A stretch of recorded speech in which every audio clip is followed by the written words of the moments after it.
Okay, there it is. Apologize for that. Okay, now you can start, Brenda, whenever you're ready. All right, so now I have a big thing.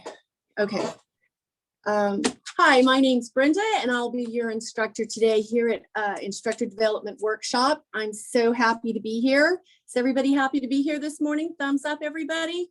Dawn, how are you? Tony, Stephen, Norman, Michael, and that's me down there in the last image. Great, it's nice to see your smiling faces this morning. So everybody, I am a lifetime survivalist, urban survivalist. So what I'm going to do today is share with you an important skill I've picked up along the way that will benefit each of you if you've ever found yourself in need of sustenance while out in the field, possibly hunting, fishing, camping. So this is going to be a PB&J presentation. So as you are aware, peanut butter and jelly is a great American food, and we've all had it.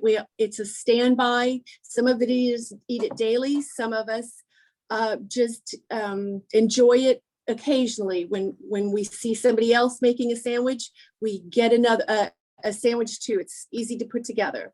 So for brevity's sake, we're going to use the acronym PB&J.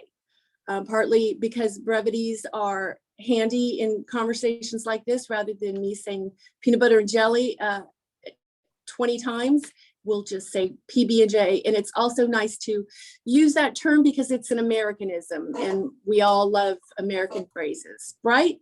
Everybody get a head shake. We love those American phrases. So perfect, everyone. Thank you. So I'm going to begin with the premise that while you're out in the field, you have acquired for yourself the basic ingredients necessary for PB&J. I think we can all agree that these items are easily found anywhere in North America at any convenience store or grocery store near you. Firstly, let's look at the implements. Secondly, we will move on to the ingredients. And thirdly, the actual operational procedure. So firstly, the implements. Paper napkin, we'll call this Exhibit 2. Standard paper napkin. This is a multi-purpose instrument, as you will see. It's a surface, and it's also used for cleaning your face. And the knife, Exhibit 2. It's also more multi-purpose in its uses. It's used for spreading and slicing. So those are the implements. Secondly, we're going to discuss the ingredients. So we have your basic generic peanut butter here. We all know peanut butter is the greatest thing. And basically we have another basic generic jelly here. I have gone with the Invisible Jam jelly. It is super tasty, super easy to get. You can go with creamy or chunky peanut butter, almond peanut butter. We like the, health food store peanut butter. I have some honey here and some marshmallow. That's another favorite sweetener to put in. Blueberry, blackberry, strawberry, those are your favorites. So low fat, sugar-free, and the bread. So the bread here is, I've gone with whole wheat Wonder bread, but you can go with the highly processed wheats also, also known as white breads. So it's just up to you. When you open the breads, you want to squeeze it a little bit to get a sense if the bread is fresh. And then you take the bread out and you lay it on your, we've talked about it, the surface. You lay it on the surface. Now we're at the third point, the operational procedures. Is everybody following me so far? I know the premise of working with invisible items is a little bit distracting. However, I think we can all grasp the idea. Does everybody get a thumbs up on grasping invisible ideas? Thank you. I'm not just grasping it, I'm loving it. because I'm on a diet right now, and invisible PB&J is really the only kind I can have. So I love it. Yeah, so tasty, so good, and so rewarding. So let me wipe my mouth there after eating that invisible sandwich. So now we're on to the third and final portion of our presentation, and we're going to draw this out with some questions and some polling and some summarizing and some formulating. Before we go on to the operational procedures, may I ask you, Tony, do you have a favorite peanut butter? I do. I am a big fan of chunky peanut butters. I like to have those individual nuts in there. That is wonderful. That is 50% of the top 2 favorite peanut butters. I think, Mike, are you a peanut butter taster?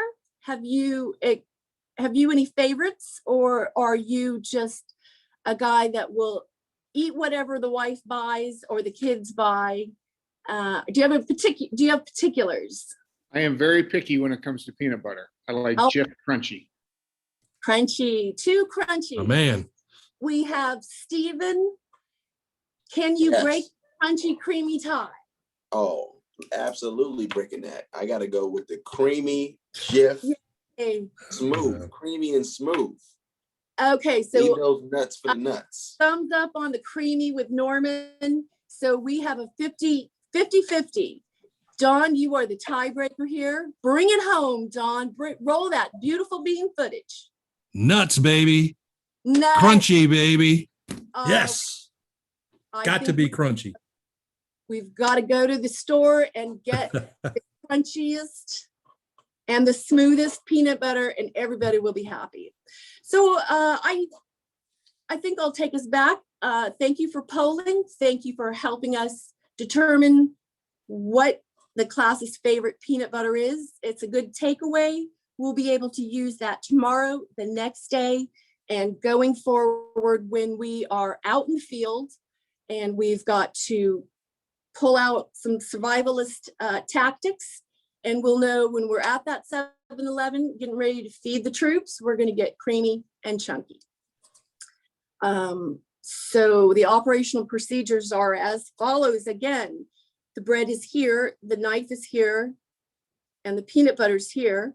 So you just basically dunk.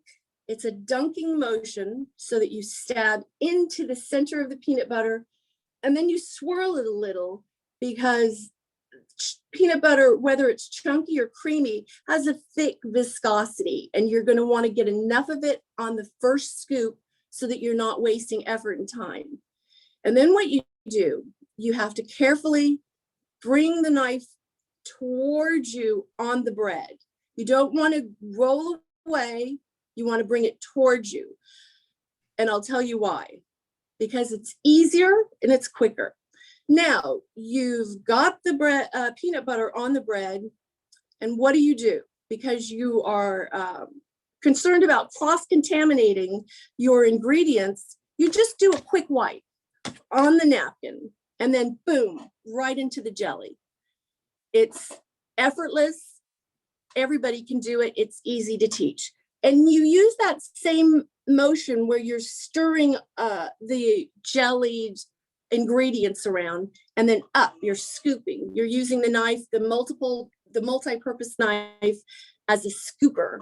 And then again, you're bringing the jam towards you and you're laying it on top of the peanut butter. So you have one slice of bread with the peanut butter, and now you're smoothing over the top of it the second ingredient, the jam. And then you backstroke again, going the other way with the jam so that you are smoothing it out, and you can do sort of a twisting motion with your wrist so that you're distributing the jam evenly.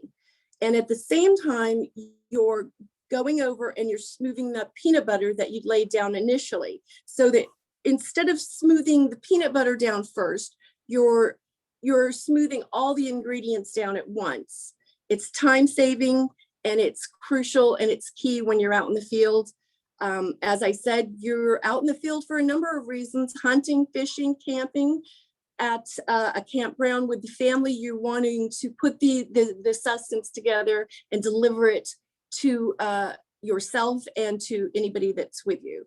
So there, we've got the jam and the peanut butter efficiently. We've explained why we put the ingredients on the way we did. We've explained the reason we are using the forward and backward and hand twisting motions.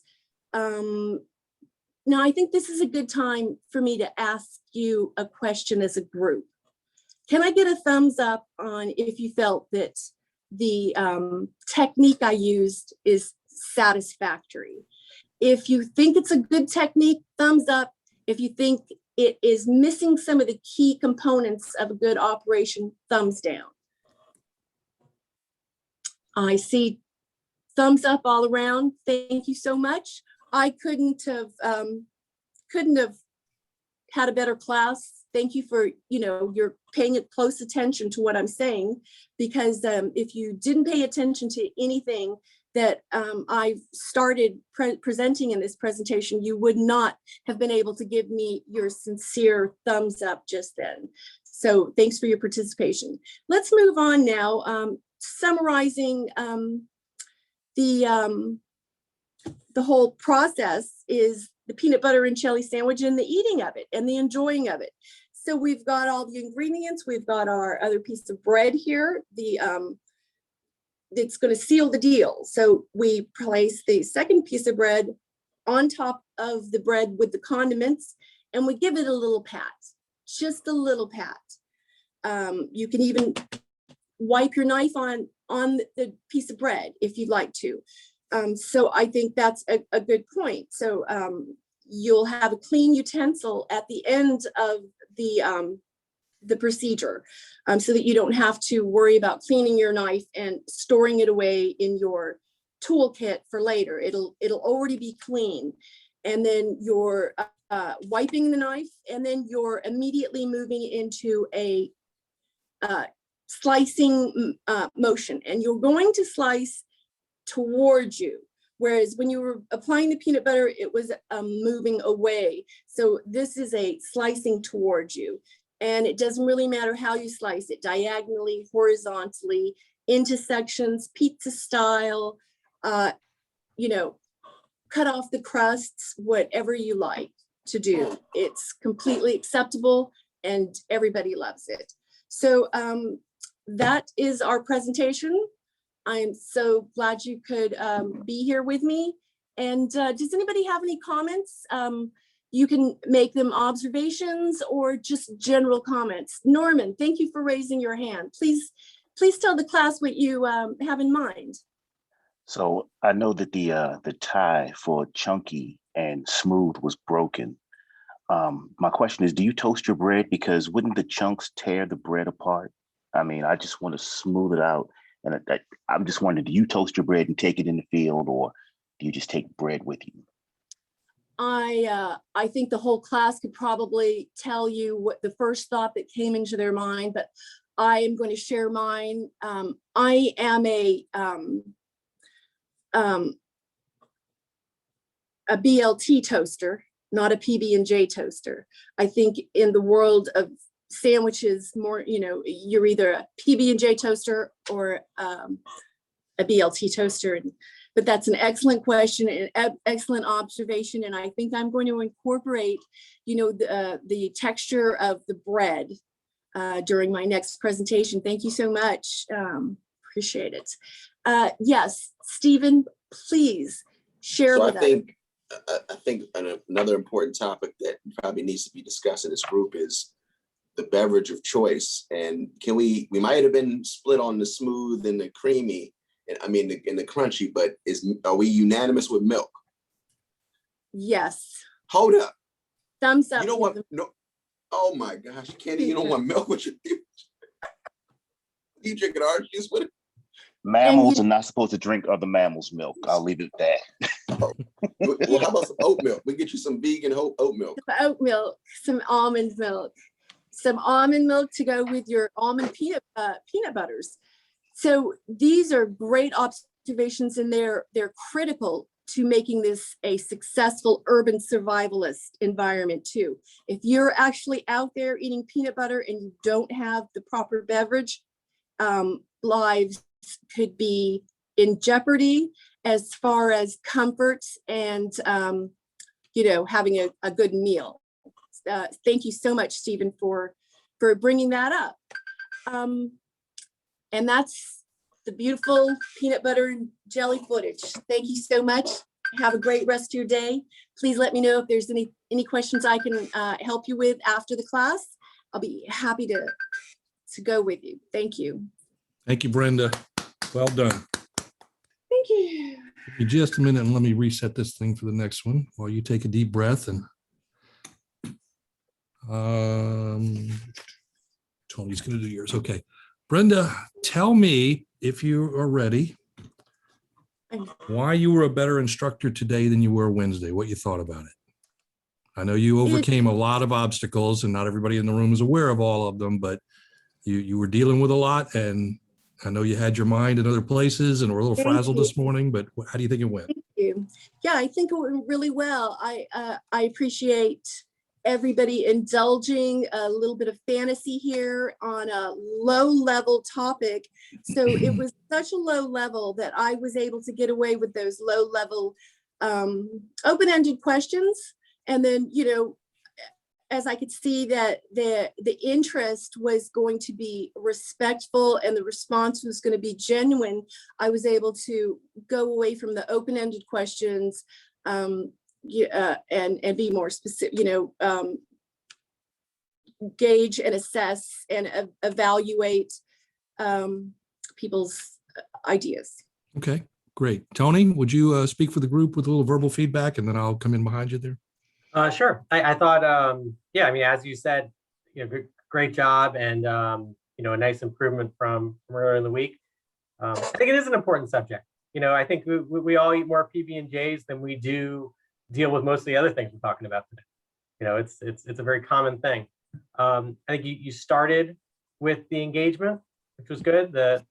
Both did a thumbs up and a head nod early on, two different sort of things.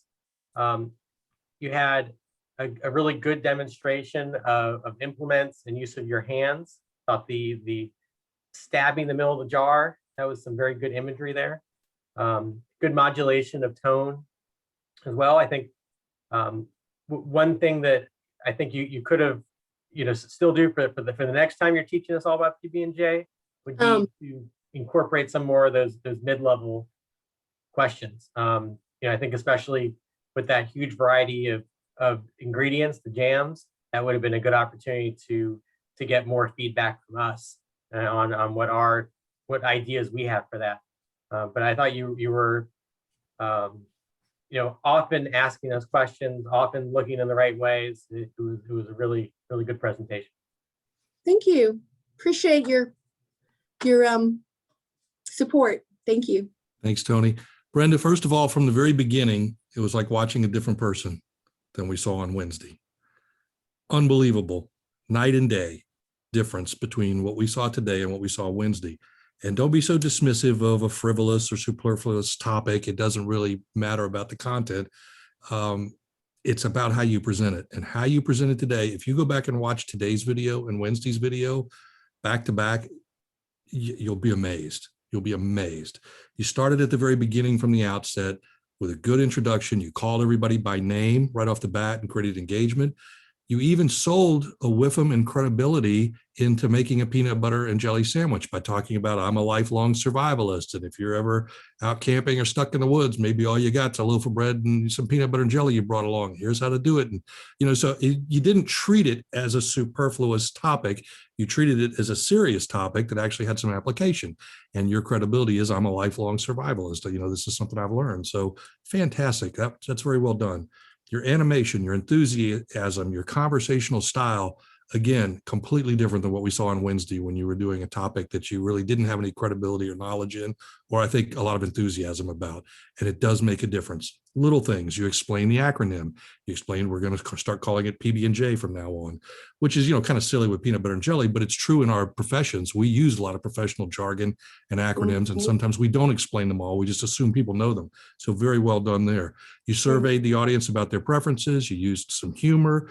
You identified similarities and differences, a powerful learning strategy and teaching strategy, talking about the different types of peanut butter and some of the things that work and don't work with them. I agree with Tony. I think I was hoping at some point you might get to a little higher order questions, the why questions.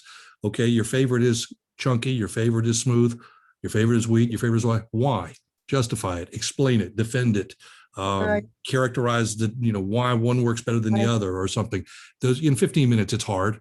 But, in anything we're doing, try to walk them up that ladder a little bit. Once you get the low level questions, kind of build on those as you go along. You reviewed, you summarized, you monitored with the thumbs up and the status checks. Didn't have a lot of assessment or evaluation, but again, in 15 minutes, it was tough. In a real world situation, you might have everybody take out your bread, take out your peanut butter, let's do it. And then you can kind of evaluate whether they're demonstrating the technique as you've taught it, which is a good thing to do if you have the time and the props to do it.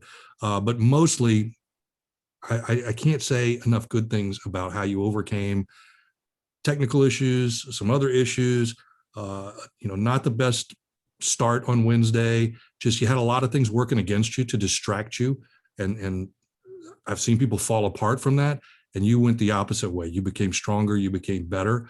And I just want to thank you because you reminded me today of why I love doing this job, is seeing the growth, seeing people start to live up to their potential and move in the right direction.